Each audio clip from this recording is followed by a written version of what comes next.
24th, the Emperor sent for me about 12:30 in his closet. Our conversation turned upon the succession of authors, through which the light of history has been transmitted to us from the remotest antiquity down to our times.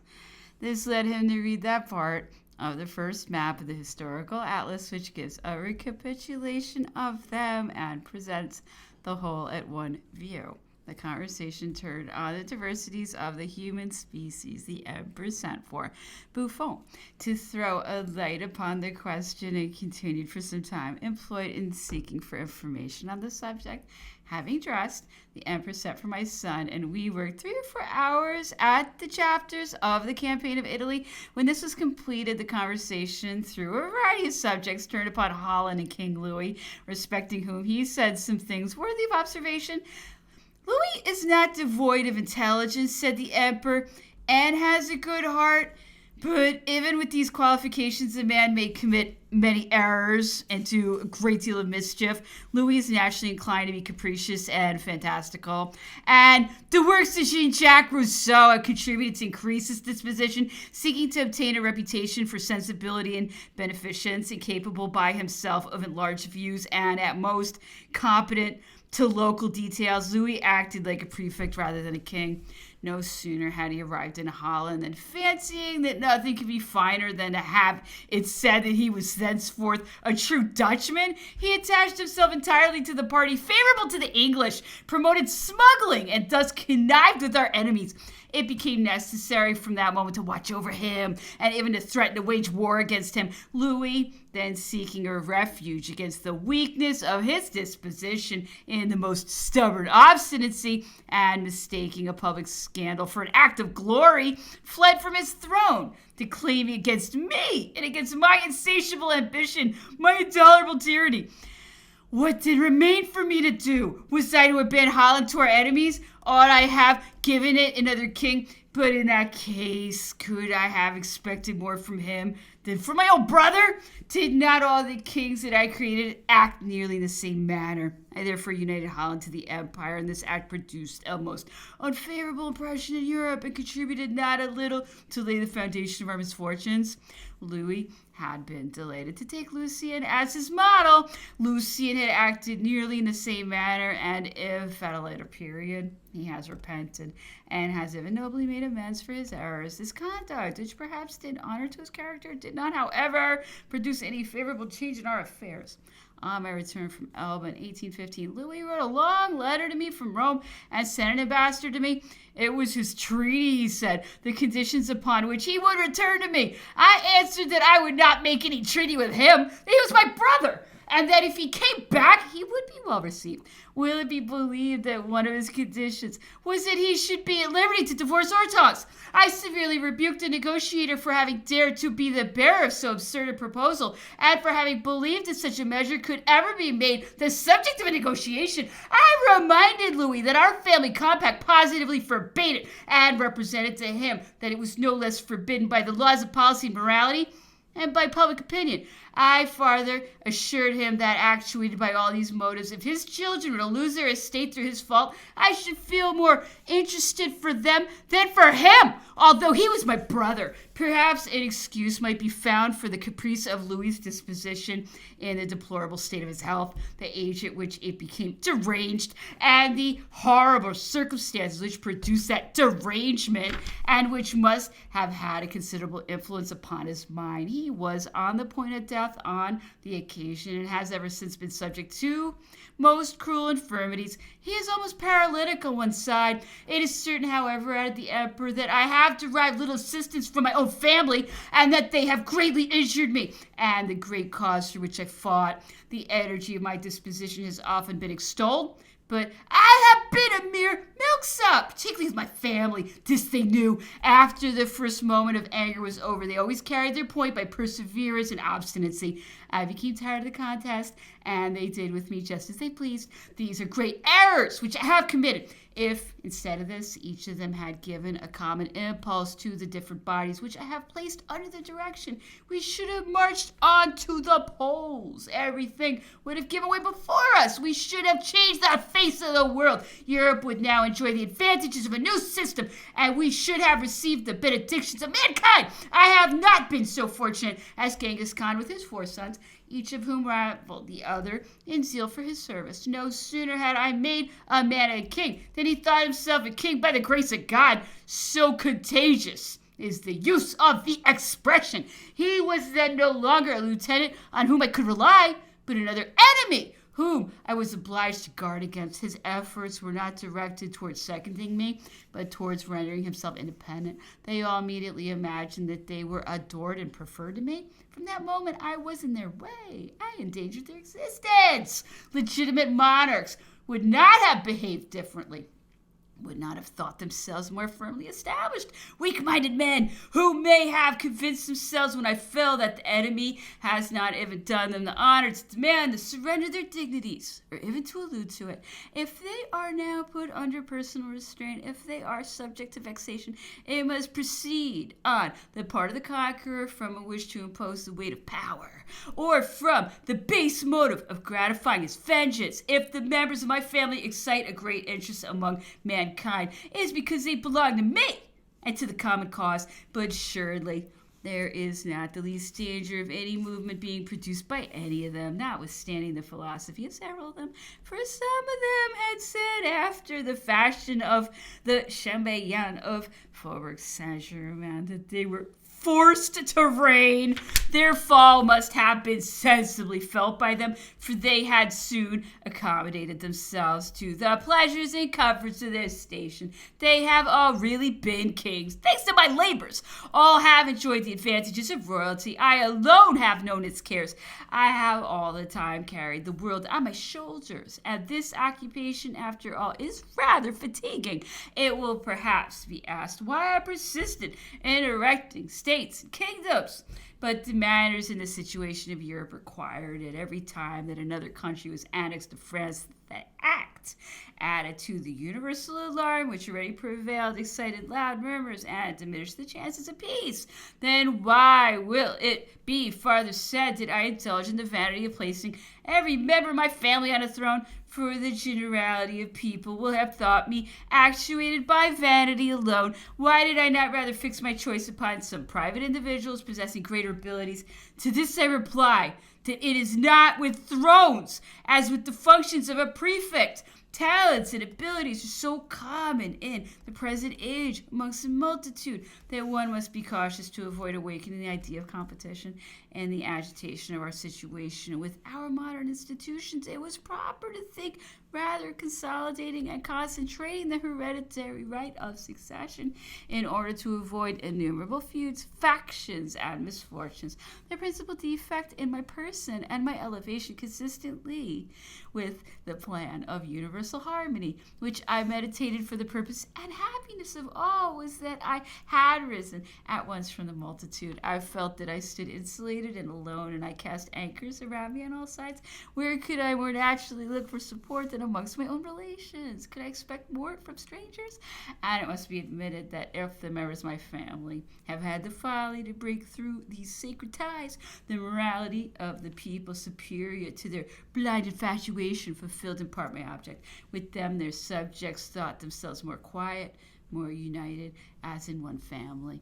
To resume acts of that importance were not to be considered lightly. They were involved in considerations of the highest order. They were connected with the tranquility of mankind, the possibility of ameliorating its condition. If, notwithstanding all these measures taken with the best intentions, it seems that no permanent good has been effected, we must admit the truth of this great maxim, that to govern it is very difficult for those who wish to do it conscientiously.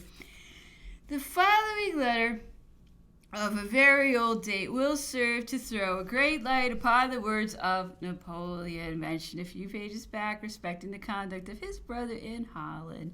At a later period, King Louis published a sort of account of his administration addressed to the Dutch nation. It is particularly interesting, after having read the above paragraph and the accompanying letter, to take up that document of King Louis in order to be able to form an opinion on this subject founded on a due knowledge of all the circumstances. Castle of Memoirs, 3rd April 1808. Sir and my brother, the auditor D delivered to me an hour ago your dispatch dated the 22nd of March. I send a courier who will take this letter to you in Holland. The use you have just made of the privilege of mercy cannot but produce a very bad effect. This privilege is one of the finest and noblest attributes of the sovereign power. In order not to bring it into discredit, it must be used only in cases when the royal clemency is not detrimental to the ends of justice, or when it is calculated to leave an impression of being the result of generous feelings. The present case is that of a number of banditti who attacked and murdered several custom house officers with the intention of smuggling afterwards without interruption. These people are condemned to death, and your majesty extends the royal mercy to them, to a set of murderers, to men whom nobody can pity. If they had been caught in the act of smuggling, if in defending themselves they had killed some of the officers, then you might perhaps have taken into consideration the situation of their families and their own, and have shown an example of a kind of paternal feeling by modifying the severity of the law by a commutation of punishment. It is in cases of condemnation for offenses against the revenue laws. It is more particularly in cases of condemnations for political offenses that clemency is well applied. In these matters, the principle is that if it is the sovereign who is attacked, there is a certain magnanimity in pardoning the offender. On the first report of an affair of that kind, the sympathy of the public is immediately excited in favor of the offender and not of him who is to inflict the punishment. If the prince remit the sentence, the people consider him superior to the offense, and the public clamor is directed against those who have offended him. If he follow the opposite system, he is sought vindictive and tyrannical. If he pardon horrible crimes, he is looked upon as weak or actuated by bad intentions. Do not fancy that the privilege of mercy can always be used without danger, and that society will always commend the exercise of it in the sovereign. The sovereign is blamed when he applies it in favor of murderers or great malefactors, because it is then becoming injurious to the interests of the community. You have too frequently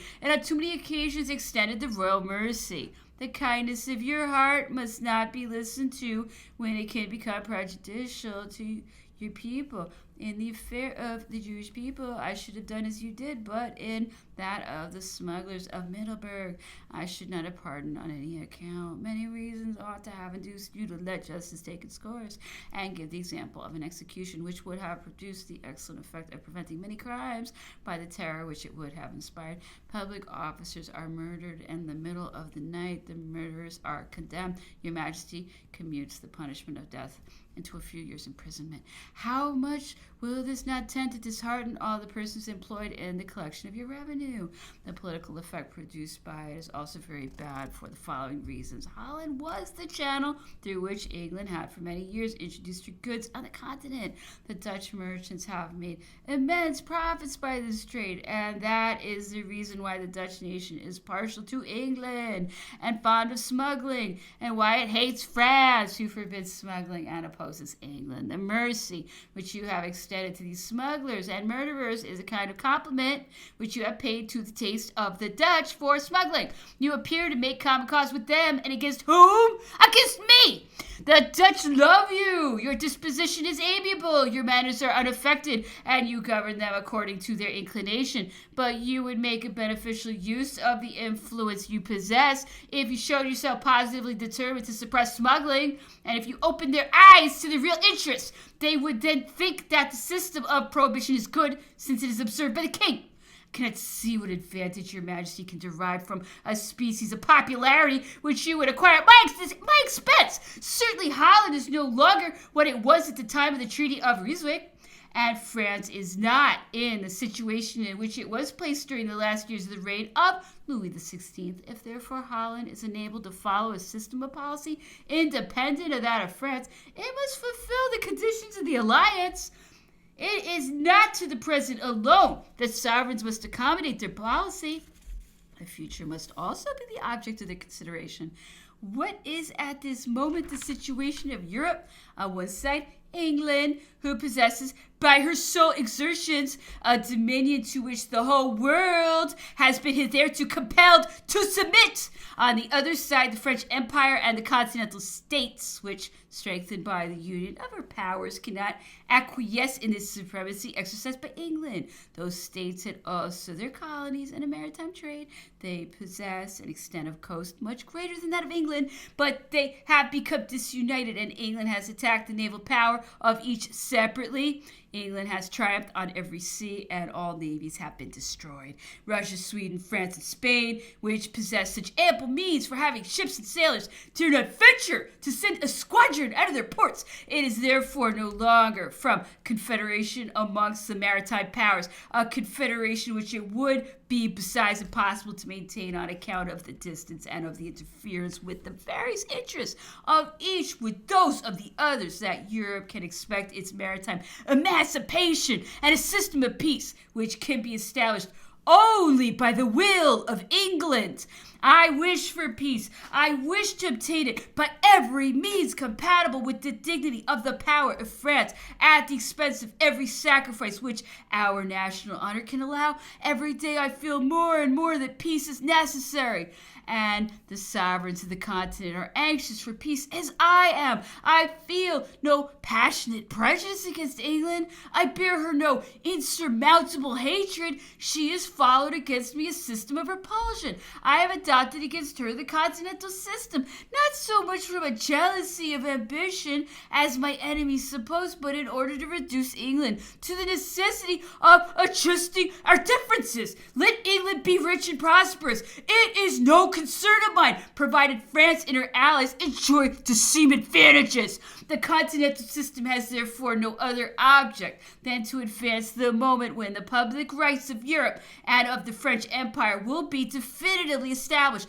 The sovereigns of the North observe and enforce it strictly to the system of prohibition, and their trade has been greatly benefited by it. The manufacturers of Prussia may now compete with ours. You are aware that France and the whole extent of coasts, which now forms part of the empire from the Gulf of Lyons to the extremity of the Adriatic, are strictly closed against the produce of foreign industry. I am about to adopt the measure with respect to the affairs of Spain, the result of which will be to wrest Portugal from England and subject all the coasts of Spain on both seas to the influence of the policy of France. The coasts of the whole of Europe will then be closed against England, with the exception of those of Turkey, which I do not care about, as the Turks do not trade with Europe.